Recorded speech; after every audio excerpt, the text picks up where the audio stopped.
kang presyuran, Joy. Ano ba yan?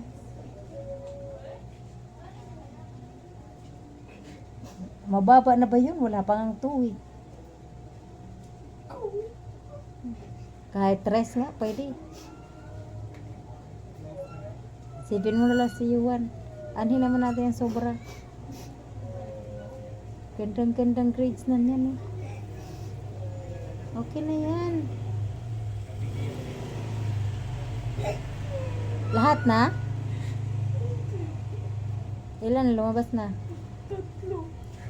Parehas. 1. 1.25.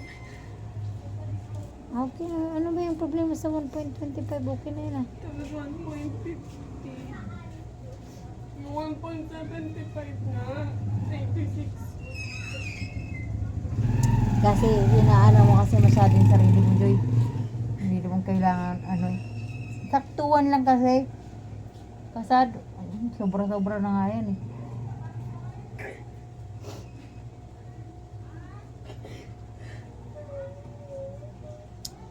Nag-aaral naman mabuti. Ayun lang kaya. Ano bang gusto mo?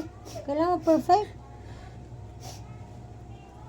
Yung mga kaibigan ko, hanggang taas. Oh. Iba-iba naman yun, Joy. Eh, ayun nga lang eh. Ano bang nangyari? Bakit? Baka may kulang kang mga pinasa. Wala, mababa lang. Oh, ganang ano. Hindi naman bagsak eh. Umiyak ka kung bumagsak ka. Ay,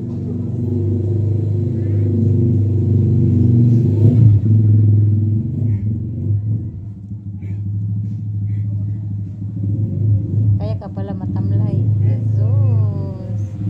Kawawa naman yung estudyante ko kaya iniiyakan yung grades. Hindi naman yan ano, hindi naman yan karera na ano, kailangan talaga perfect ka lahat dyan. Yung sakto lang, Joy. Pasado okay na yun.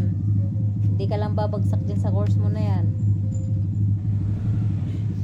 Huwag ka nga ano, Joy. Magmerienda ka doon.